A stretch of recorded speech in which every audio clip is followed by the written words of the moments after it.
me canceled. So is what it is. But, you guys disagree on what history is. exactly. Yeah, great line. Oh, shit, man. I'll tell you what, dude. I think we're just going to run through this as just a conversation kind of thing. I'm going to pick your brain if that's cool at first. I know you're a knowledgeable guy on this shit. Sure. What are we talking about? MK Ultra, baby. Oh, hell yeah. See, I know only a little bit and rumored stuff, but I'm super into diving deeper.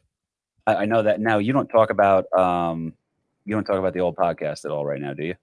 Every once in a while, people ask me about it because I still think like it's as scary as it is, it's relevant now more than when we even did it because we were talking fake news in 2013.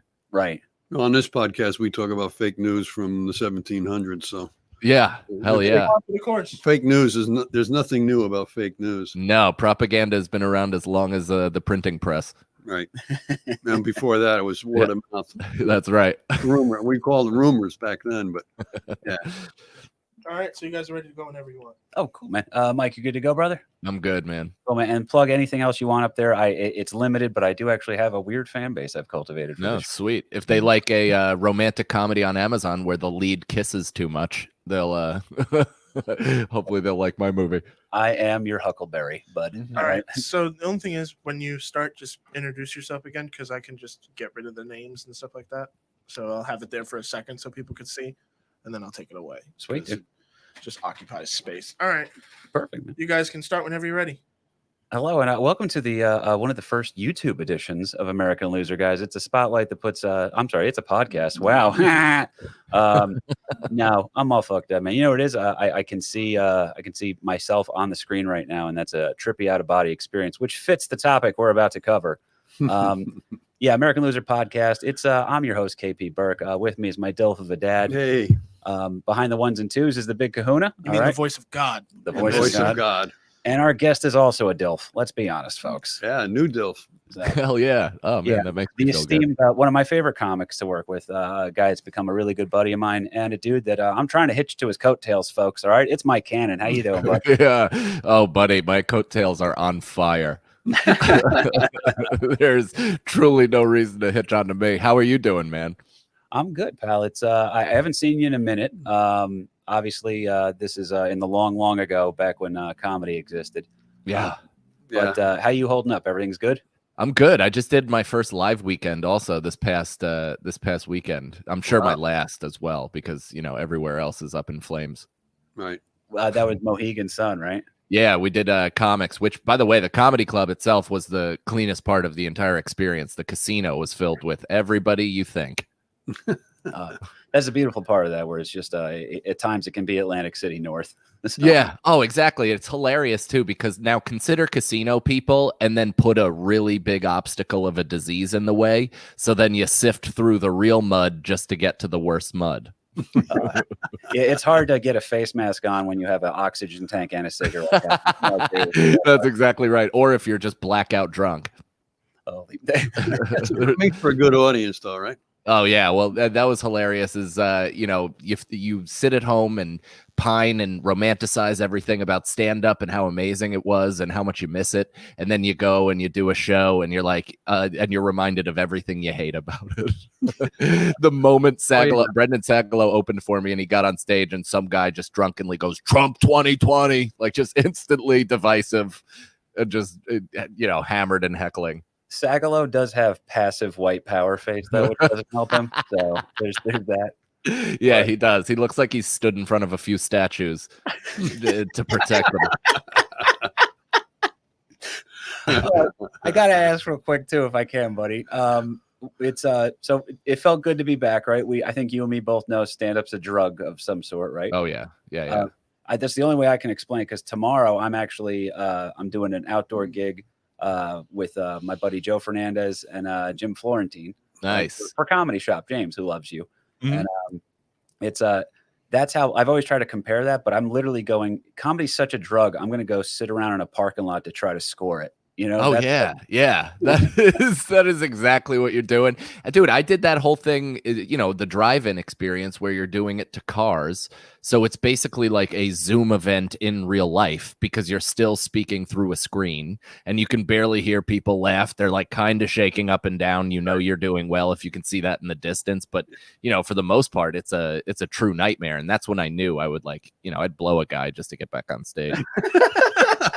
Were they honking horns, or what was the way that they told you they were laughing? They'd flicker their lights a little bit, but it was daytime, so I couldn't see shit. Wow. But there were like 4 people in seats right in front of the cars that were like a saving grace because they felt, they normalized it a bit where you feed off of them mostly, and then you kind of use your eyes to gauge whether or not other people are enjoying it. Right. Okay, so it's a Wednesday at Uncle Vinny's. Got it. I don't know. Sometimes that Wednesday is the best show of the week. It's also true, man. I just wanted to ask you while we got you, man, because obviously you're a fun dude to talk to no matter what, man. But and I want you to plug some projects at the end here. But you I know have this tremendous knowledge on conspiracy theory shit in America. Yeah. What brought you into that? And then what's kind of your favorite one off the top of your head? So I used to host a podcast called Deep Inside the Rabbit Hole. It was a conspiracy podcast where my best friend Tim, who's not a broadcaster, is not a comedian or anything like that. He was a Division III football player that then found shamanism and became like a numerologist, shaman, hardcore, spiritual seeker and conspiracy and stuff. And one of his buddies who he used to talk conspiracy with, he was like a 53-year-old. They both worked for the same company selling solar. And him and I used to joust on Facebook back and forth about certain events. Like he initially was consumed by the Boston Marathon, and he said that was a coordinated attack and none of it was real. There were no injuries. The blood on the sidewalk was fake. And we'd have these vicious arguments on Facebook. And then we just decided to take that animosity and turn it into a show. So the whole show was just built on, horrible arguments to begin with. But I like jousting like that with people. So that more or less brought me into that world more than even the conspiracy. Well, that's it. What is there one conspiracy? Because I've had some crazy conversations. I've had people that are just I'll just say the name. So George Floyd in the news, obviously huge story. Going to be a moment defining name. I've had some people that are such crazy conspiracy theorists that someone will be talking about well, what do you think about George Floyd? And some people I know will just be like, there is no George Floyd. Yeah. Yeah, of course. This was organized. There's the craziness, and then there's the shit that's debunked. So what I'm going to ask you about in a minute is legit debunked shit with MK Ultra. But what is there a fun one that you got lost in where you're like, oh, I don't know where I am anymore. The thing is, I'm into all of them. I find, they're horrifying, most of them, but there is fun in them because, the conspiracy typically spirals off into fantasy, right? It becomes Game of Thrones out of nowhere, where it's and there, the earth is flat, there's 2-mile-high ice walls on the other, side is whatever. And it's okay, what are we even talking about here? But when you take something like the Boston Marathon, for instance, and it's well, they did take advantage of that in the sense that they martial lawed a major city in America and just basically forced all of the residents inside and entered people's homes without warrants. And, it did all of this kind of freedom breaching shit. And then similarly in 9/11, where it's do I think my buddy doesn't believe that there were planes that flew into the building. And when I say buddy, I mean co-host.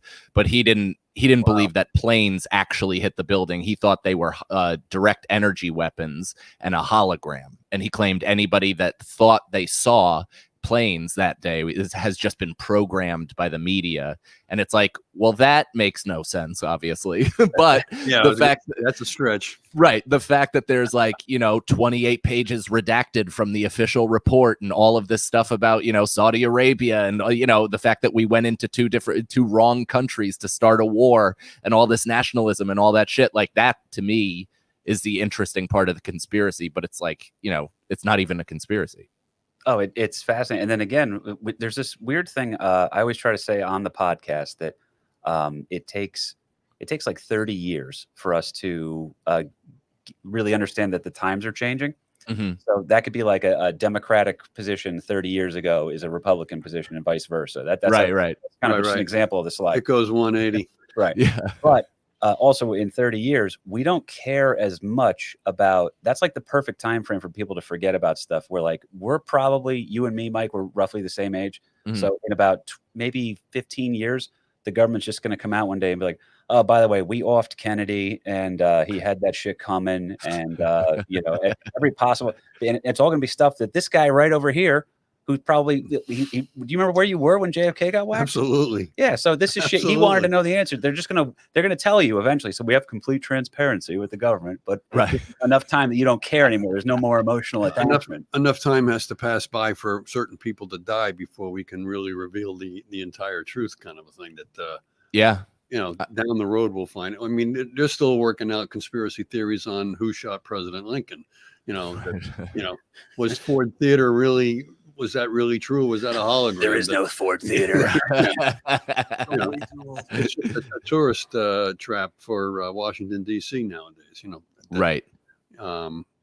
You know, who's really buried in Grant's tomb, kind of a thing. What I don't know. You know, let's go dig him up and make sure. How do you think they're going to disclose that information on Kennedy? Like, do you think it'll just be a random announcement, or they'll try to bury it, or what do you think? With our current administration, I think one very quick tweet would probably Right. that'd probably just like, And then let the rest of the world killed Kennedy. Sad. Now that shit again. The theory part's really fun. I agree with you, Mike. Mhm. The shit we're going to talk about now is legit, like proven. This is uncomfortable. Off the top of your head, what do you know about MK Ultra, brother? So all I really know about it, because we spoke about it, I think in vague, terms, and we kept promising to come directly into this, but it was mostly like, I just know it was a thing that I guess the government tested, and it was some sort of mind control that apparently it was responsible for some of the assassinations. Is that true? Dude, it's not. And also Shia LaBeouf and Roseanne were both MK Ultra. Some of the names involved, by the way, the Rockefellers were involved a little bit. But your famous members who were like legit proven people that this shit was tested on. Ted Kaczynski, you know who he is? Yeah, the Unabomber. Hell yeah, dude. Yeah. Wow. Whitey Bulger. So Johnny Depp played him in Black Mass. That was Right. He's been a proven guy that was attached to that. The lyricist for the Grateful Dead, the guy, literally the dude who wrote Truckin'. Jerry Garcia? No, not Jerry. I forget the guy's name because it was Jerry was the lead singer, but the lyricist, the guy who wrote all the hits, he was definitely a proven member, as well as the guy Ken Kesey. Is that right, Dad? Ken Kesey. Ken Kesey. There it is. Guy who wrote One Flew Over the Cuckoo's Nest. Oh wow! So were these things done like before they did their great works or post? It's a little bit of both. Yeah, I don't think your mic's on, Cahoon, actually, because I'm not hearing that. A little bit of both, There you actually, go. especially with Ken. I think he wrote One Flew and then volunteered. No, I think it was the other way around. But he did a lot of volunteer work in veterans hospitals that he saw some of the conditions that were being and expanded upon that. And then also with the various drug testing that was going on, that if we medicate these people, that it's just a whole lot easier to care for them if you're got a bunch of walking zombies. Yeah. Right. Very true. Harmless zombies. Yeah, it's like the Six Flags safari. I was going to ask you too. Did you ever go to a music fest, like an EDM fest or anything like that? No, I've been to like a Fish show. Yeah, so a picture of Fish show, that's actually even more accurate. Drugs that were being tested on civilians, and most of the time, these people were aware of it because they were testing it on each other. It literally turned into the CIA funded its own music fest.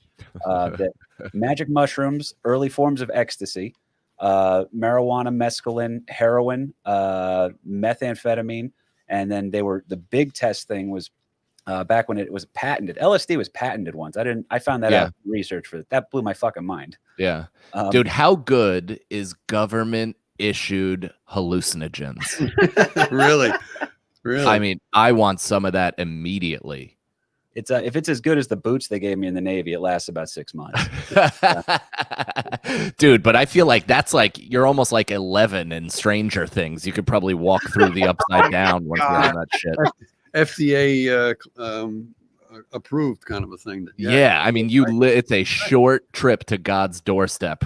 They had a couple, dude. This is the scariest part. So now obviously you're a dad now, but you're also a hilarious comic who has a couple albums out talking about some of your extracurricular activities. For sure, it's medicine. That's right. It's your Flintstones chewables, right? Yeah, it's why I empathize with my son so much. I love him. Well, it's interesting to me too because some of the drugs that are coming around here around this time. Did you ever?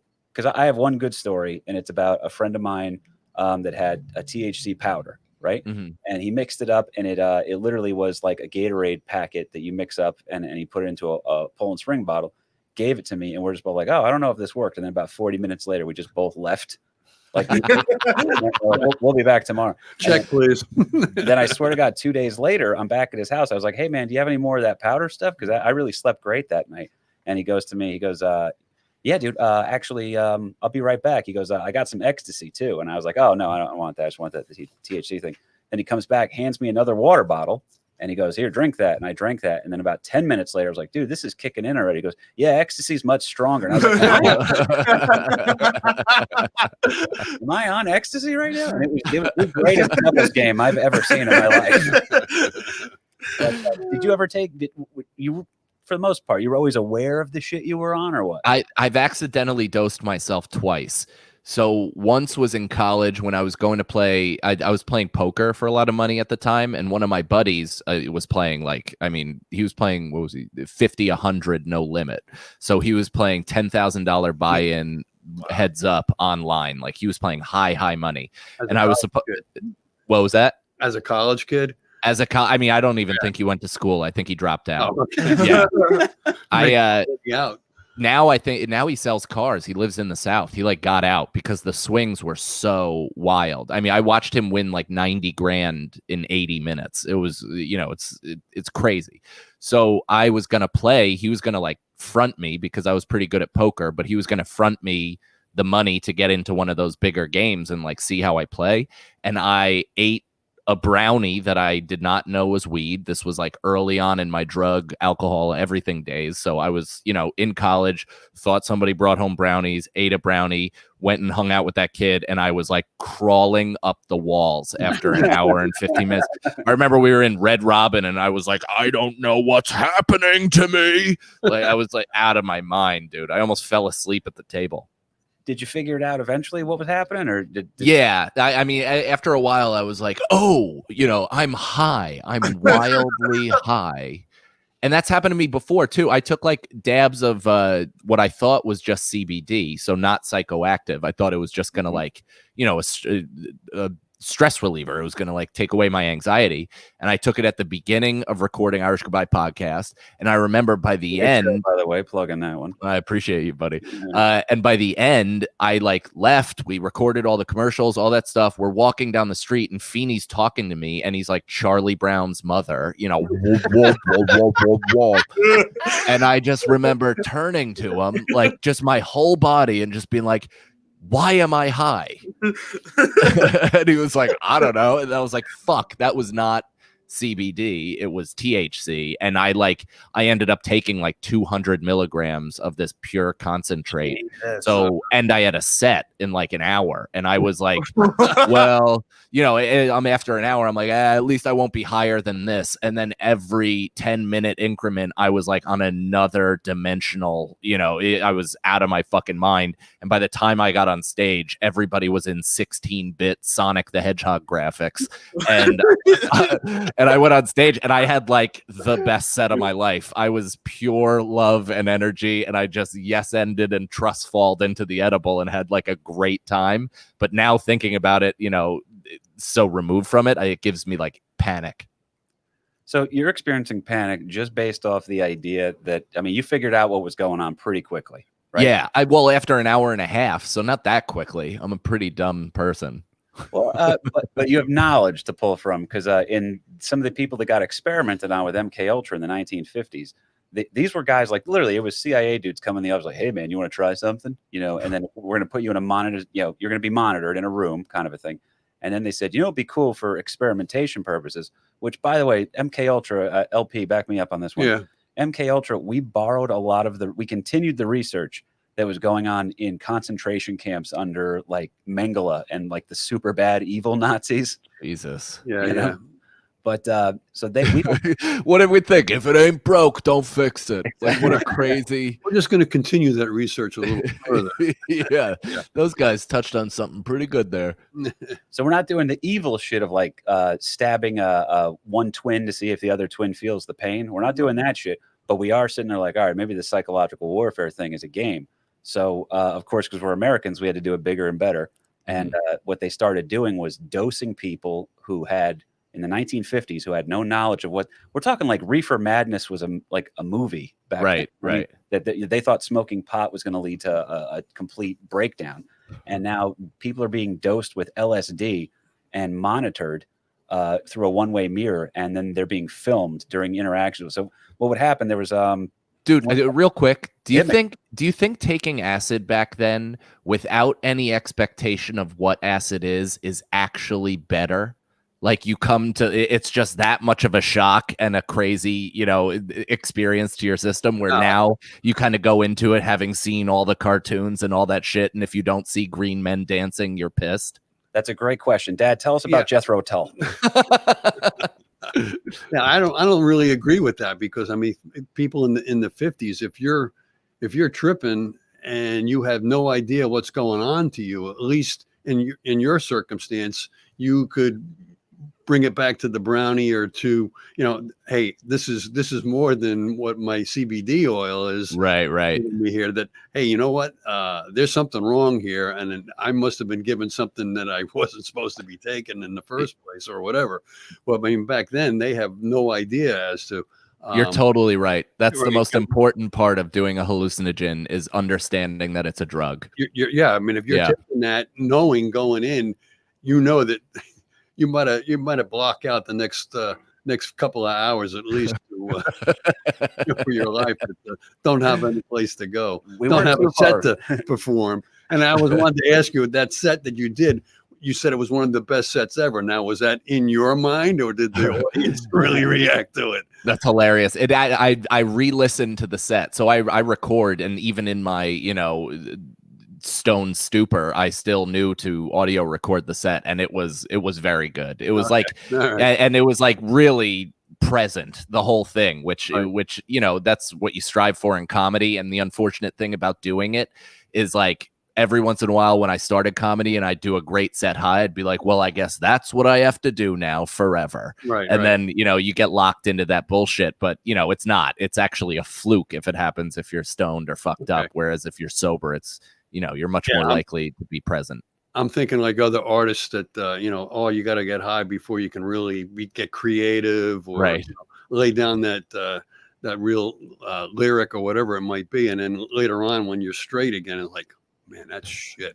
yeah. It's not really quite heroin to a guitar. Yeah. Right. Well, it's because I can enjoy. You went to a Fish concert, and I'm one of the least popular forms of a casual Fish fan, in that I like the studio stuff better, because I can't get into the jams for like 40-minute versions of a song. Sure. But it did blow my mind that, like we said, the Grateful Dead creates this whole following because of some of the MK Ultra stuff. Now they're doing acid tests on people and shit like this, and they're testing all sorts of weird drugs.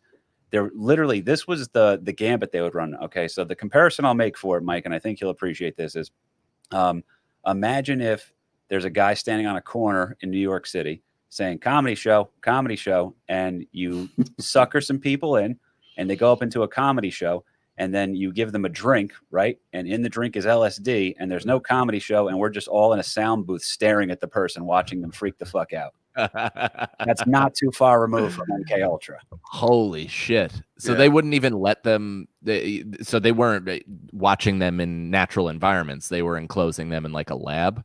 Right. A lot of times prostitutes would lure a guy in with the idea that the person would be too embarrassed to go to the authorities. So the Wow. prostitute would bring them in, make them a drink real quick, and then either the prostitute would disappear or just kind of stick around and monitor him. Maybe they'd fool around, who knows? But on the other side of a one-way mirror is literally that group of CIA people, like in the X-Files, just smoking cigarettes in the shadows, monitoring you, taking notes on stuff like that, and then kicking you to the curb when it's over and be like, "And Wow. don't tell people what you saw here." Dude, speaking of conspiracy, like this, the fact that that was a tactic makes me believe that every politician has a video with a kid. Like, just, I mean, how else? You know, they're just leveraging that shit against people all the time. It's so weird. It's definitely, if you want to talk about a conspiracy theory and then the power of information, you're going to get it in, I mean, literally by the dozen here with this story. There's one guy that tried to get this one. This one blew my mind. Frank Olson is the name of a guy. So the dude who you ever fly into DC? No, just taking the Acela. Good for you. That's well, if you fly into DC, it's Dulles International Airport, named after Allen Dulles, who is the head of the CIA. He's to the CIA what J. Edgar Hoover was to the FBI, right? Just figureheads, you know, iconic roles. Dulles gets this guy Gottlieb, who literally he was a poison expert for the U.S. government. And the guy says, hey, I got an idea. I want to test this drug called LSD. I think we can use it to control people's mind and stuff. And they get all excited. And he goes, cool, here's government funding. So you're getting your government funded LSD, like you just said, bro. And they're going to test it on all these people. And Gottlieb is putting it out there. He gets a retreat together of, I think it's like, maybe we'll call it like a dozen people. All get together in Maryland at Deer Creek Lake, I want to say. You know, these are all CIA people too. These are all the scientists with working within the CIA are called into this meeting in Maryland to discuss various projects that might be going on, and they're slipping LSD to some of their own people without them knowing it. Gottlieb puts it in a bottle of triple sec and goes, "Hey, fellas, after dinner drinks, let's enjoy." Wow. They all trip balls. They don't know what's happening. I mean, what would you do if you were in that situation? If I was the one that was tripping or if I was the one that was administering? Yeah, if all of a sudden you're having what you think is a schizophrenic break because you just got dosed with something and no one told you. Knowing myself and how I react to hallucinogens, I would probably remain very quiet.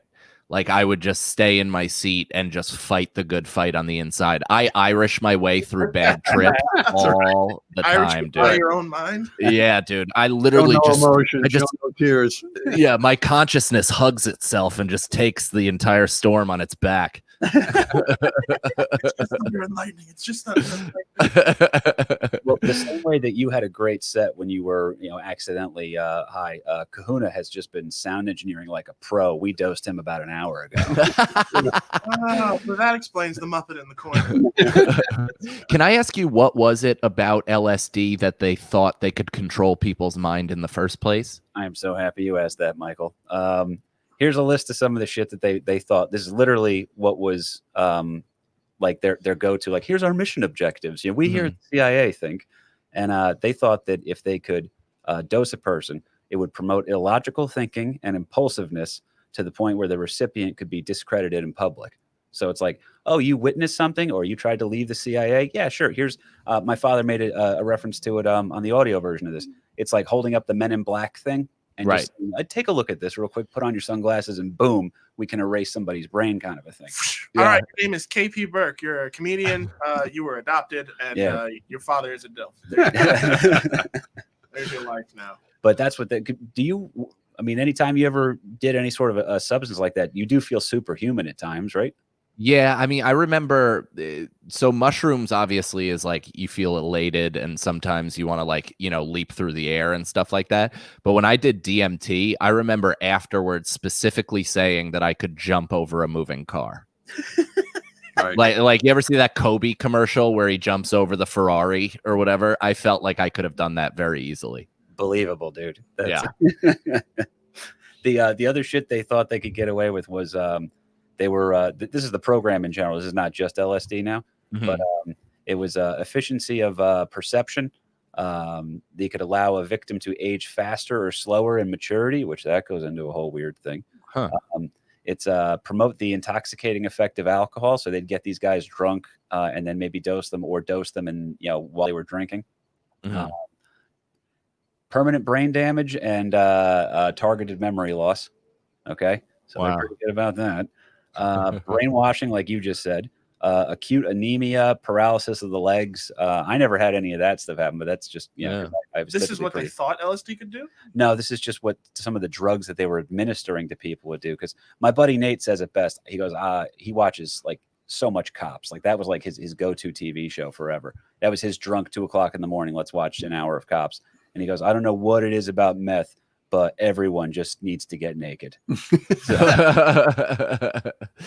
Everybody needs to get naked and tackle a car. That's Right. Well, you have the fortitude to Irish your way through it, which Right.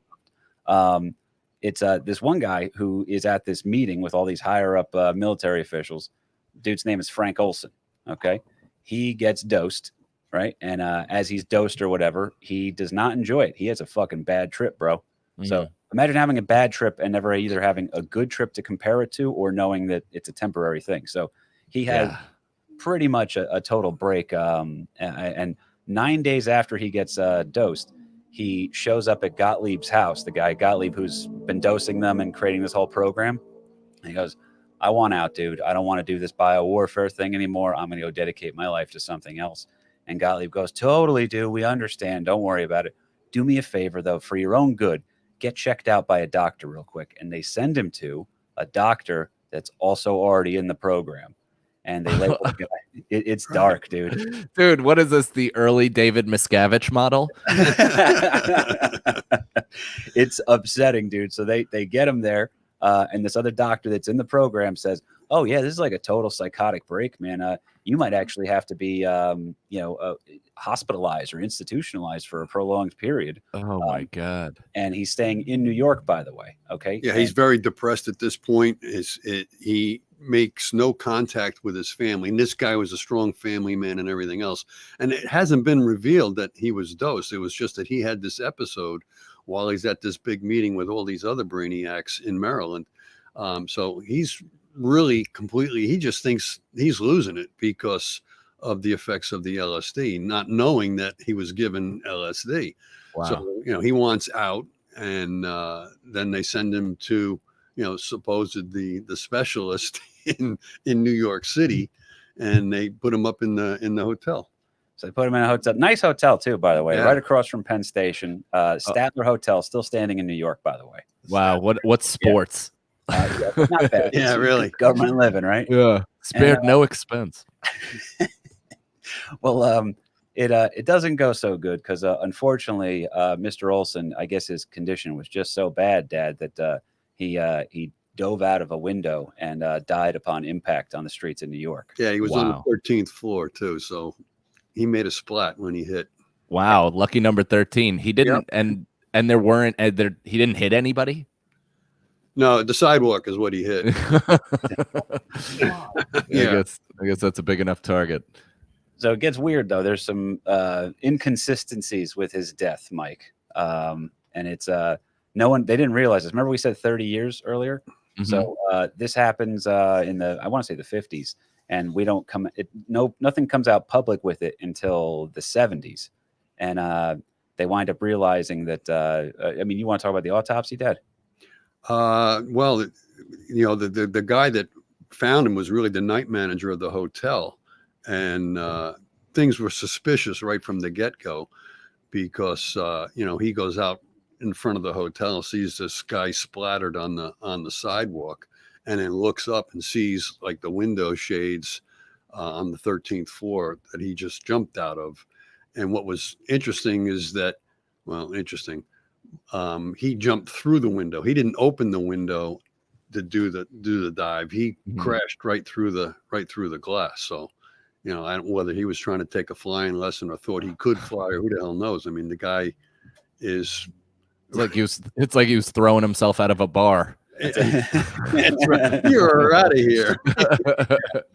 So then the cops come and they go back upstairs, and he was sharing a room with this other doctor, this Dr. Lashbrook, and they go upstairs and they find Lashbrook sitting on the toilet in his underwear, not even aware that this guy just jumped out the window. Whoa. Well, I heard a noise, but and this guy was effed up too. So it was just craziness. Um, of course, the authorities initially they try to whitewash this whole thing. Your whole conspiracy theory is coming in strong. That the guy was severely depressed, and he just committed suicide by jumping through the glass window and to land on the sidewalk below. So what is the thought about that? They didn't want people to know that like these drugs existed or like that hallucinogens were a thing. Leave the program, Michael. No one leaves the program. We don't leave the mob. Yeah, That's true. Nobody retires from the mob. Good point. Nobody retires from the CIA. Or roofing. That's also true. Yeah. If you have too many secrets, you're not going to retire to a quiet place, Right. and go on from there. But the family wouldn't leave this alone because this was totally out of character for this guy. And as I said, he didn't talk to the family for over a week, and he would have been in constant contact with them. Mm-hmm. Later on, it's revealed that he was in this MK Ultra program and was drugged in, and when they had another autopsy, and they could find no lacerations or wounds on him that was typical to what the story that they were trying to portray. So I mean, again, this whole conspiracy thing comes in real strong, that the original report is total fabrication, is total bullshit. Right. And what really happened, turns out that the family ended up suing the federal government, and it wasn't until Ford. Yeah, President Gerald Ford, about 30 years later, makes the apology. Yeah, I mean, Hey, sorry we killed your dad, bro. Yeah, but and this was also, Wow. again in the sign of the times too. This Ford only came into presidency after Nixon, with all the secret shit that was going on with the Nixon White House. That Right. we got rid of him, and then Ford took over. And it was actually Ford who apologized to the family face to face. I mean, the family was brought to the White House. Ford offered the apology, and the family was paid $750,000 as $750,000 for sorry about your dad having a bum trip, but yeah, he was a good guy. He's just on a bad trip. But, Wow. and that was $750,000 back then, in the Ford administration. So I mean, that was. Yeah, I mean, it's kind of similar what happened with MLK Jr., right? Didn't they? Their family also won the lawsuit that basically said the FBI was responsible for his assassination. There was that, and then there was because they're still looking into. I know with Malcolm X, his family members are still saying that they still suspect foul play from be pretty high-ranking members from within the certain communities with Farrakhan and all that other shit too. So right. The government, though, the government's funny because they didn't just give that money away; they settled out of court. So there's no really. It's like, oh, by the way, here's a check, right. And we're not going to say we killed this guy, but they fucking killed this guy. Hush money. Holy shit! Yeah. So we're not going to. They didn't want it to go to court because then the real truth would have. I mean, to tell the American public, your government has been assassinating foreign dignitaries and secretly giving people LSD without their knowledge, and that makes for bad press. So that makes for bad press. How is it out now? How many years did it come out? Was it 30, like you guys said, or was this immediately available after they settled? Dude, you're going to love this because so things are quiet. By the way, so the program quietly goes away. They later on, they're realized because they were keeping shitty notes and stuff like that. And there were people who were saying, dude, it was pretty much just the CIA was like a party. You know what I mean? Like I always try to say this. I was in the Boy Scouts in high school, and people they would just call that gay or whatever. But meanwhile, we had just like raging parties in the woods, stuff like that. It was like a lot of good, wild times under the oh no, those are the good guys. Those are the right kids. You got molested and stuff. That's well, it would be weird because guess what, my scout mask. No, keep that stuff for home. No, I thought it was worth mentioning that because the CIA guys, they're saying it's like a party atmosphere. They're not keeping great notes. Gottlieb leaves the organization, abandons the project, says, hey, we realize acid's not really good. We can't control it on this stuff. So things are quiet until 1973 happens. Big news, big ticket item. You and me were not alive back then, but Watergate hits. Mm-hmm. Right. So Nixon's in deep shit. We're already questioning everything about the government. This counterculture movement, by the way, that is going on like at Haight-Ashbury over. All these guys are now into acid, the same drug that they were getting dosed with by the government. And they're like, this is actually, if I had a guitar, this would have been so much more enjoyable. Well, how did it get out though? If it was only in the lab, like, did somebody figure out how to like recreate it? Some people, yeah, because it was because you had the Swiss guy. I think Hoffman was Hoffman was the name of the guy, the Swiss scientist who patented it. Okay.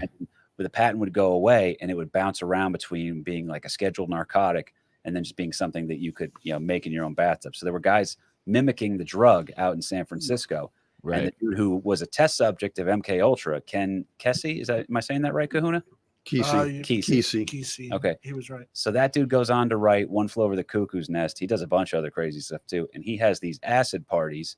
He's hanging out with like Allen Ginsberg and the Beatnik Poets. And then all of a sudden, because of that, now you're getting this whole like acid rock culture, Grateful Dead's playing around. So the CIA is involved with all these people. There's probably CIA agents showing up like, we know where the cute chicks are at, man. We got acid if you guys want to hang.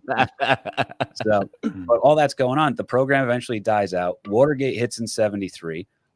Nixon is in deep shit. He's probably about to have to resign. But before he resigns, the current head of the CIA, because by the way, Dulles, the dude who had the airport named after him, gets fired after Bay of Pigs, right? Bay of Pigs, failed invasion of Cuba. JFK fucks it all up. It's entirely JFK's fault from what I read.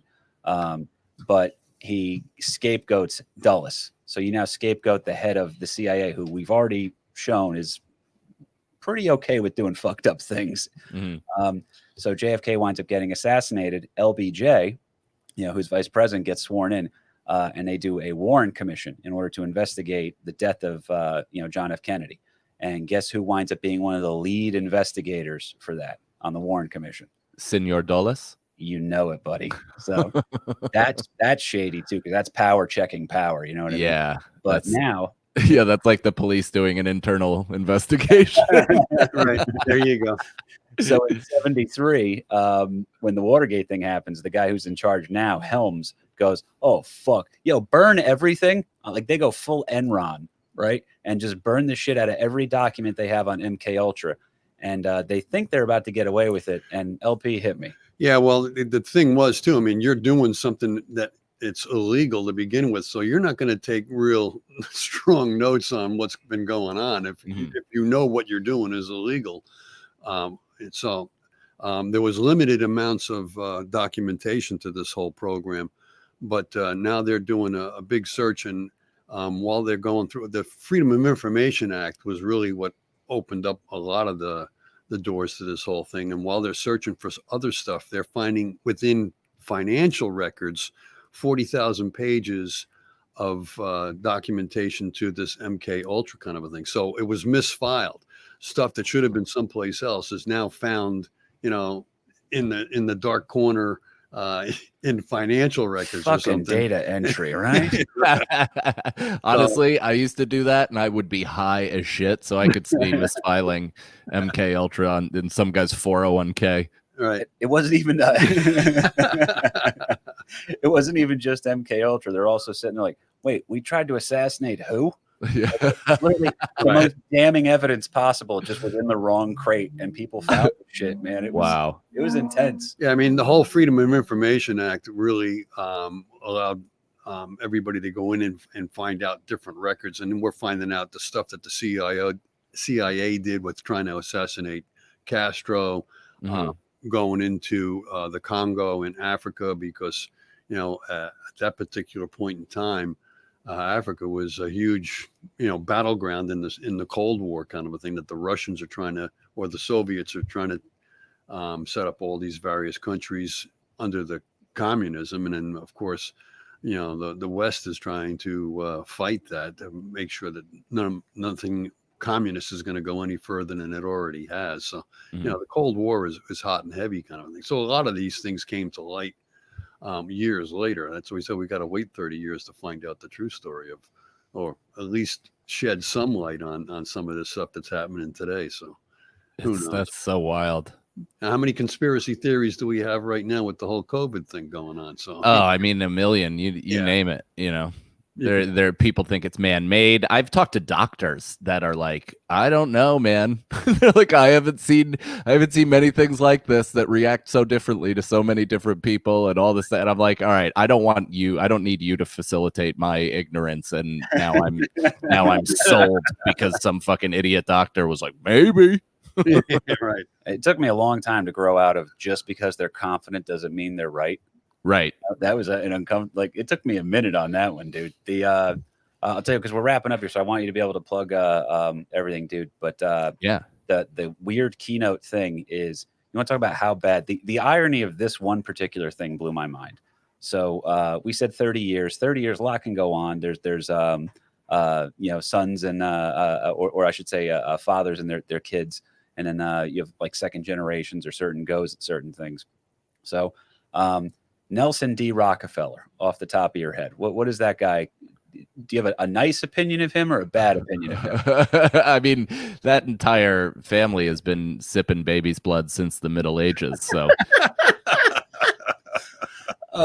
It's is that the one that got like 18 heart transplants and just recently died, or is that? There's so many of the. There's a couple. Yeah, the Rockefellers are. You're right. That's a lineage. That is that's to go back to your Game of Thrones thing. That is House Rockefeller, right? Well, and it's weird. Yeah, it's like they only mated with certain bloodlines, right? Or I don't know, man. I get entirely. Too many conspiracy theories. Yeah, that head. But entirely. But that's the thing, because you see the shit. You and me could come up with that right now, talking, riffing that out. We could never come up with the scope of MK Ultra, what they actually pulled off. So, oh my god. But the thing I thought was worth noting is, so Nelson D. Rockefeller of Standard Oil, he gets taken down literally by Teddy Roosevelt, who we talk about on the show all the time because he's just the maverick president. Mm-hmm. Run as a Republican, act like a progressive at all times. I mean, he's chaos. That's what I like about him. He's the Joker of presidents. You know what I mean? But he actually helps break up the trust, if you will, the trust buster they called him. Breaks up Rockefeller's empire of Standard Oil. So then a couple of years later, it's interesting that the government has to come in and get involved with corrupt or tyrannical private capitalists. Right. And how fucked up is MK Ultra? The good guy that helps break them apart is Gerald Ford's vice president, Rockefeller's son. Wow. So now the government, Rockefeller has to come in from the government side, to break up a corrupt government program now. So it's like, there is no good or bad on this. It's just like, listen, some people with power fuck up a lot. So, right.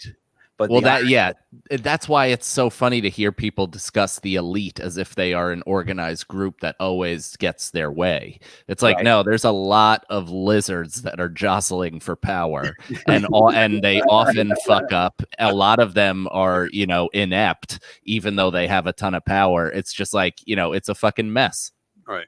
And it's funny that, like, you talk about breaking up those companies and like what that took, and the power that had to do that. It's like that might come to the forefront with these social media giants and shit. Oh, it's getting intense right now, man. Yeah, it's people you didn't even, like you said, you don't know who's getting taken down when with that stuff, and the idea of the sealed affidavits that are out there right now, we could be in for a super fun 2021. Well, things are only getting weirder, right? So it's a good thing that I have a 1-year-old son. Well, you train that boy up so that he gets to find out the truth to whatever questions we're asking right now, because they're gonna wait until we don't care anymore. I'm like fucking Ra's al Ghul, and my son is Bruce Wayne. I'm teaching him the ways of the dark, magic.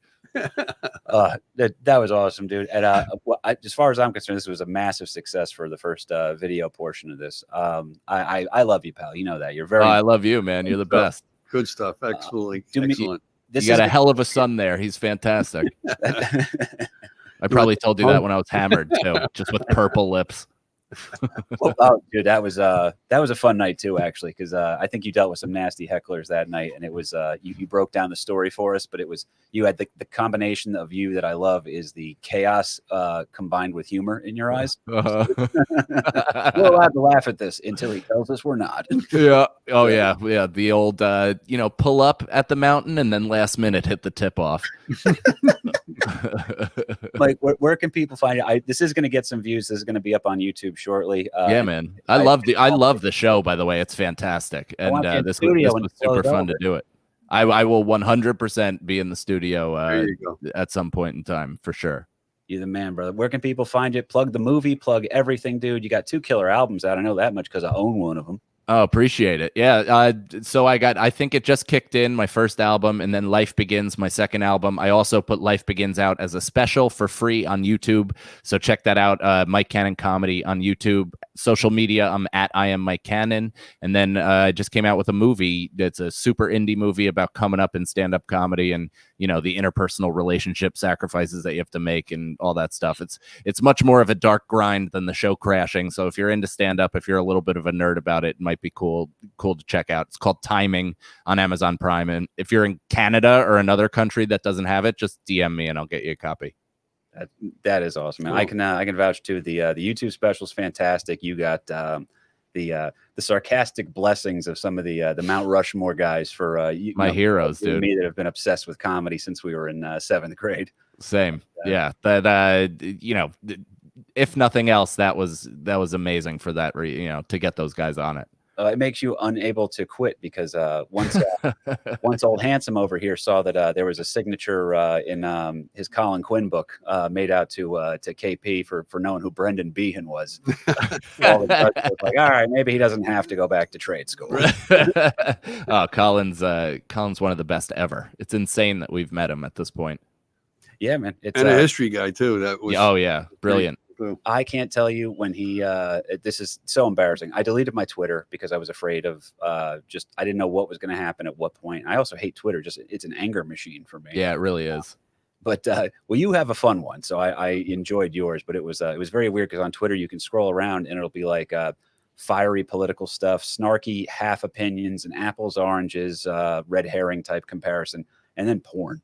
I didn't understand that at all. But when Colin followed me on Twitter, I first of all, I marked out, I took a screenshot of it because I was freaking out.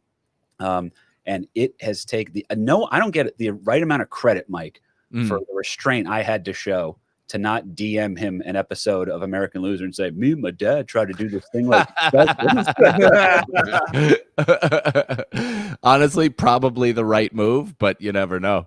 Oh yeah, he's one of the few guys I really do mark out for and lose my mind around. Oh yeah, same.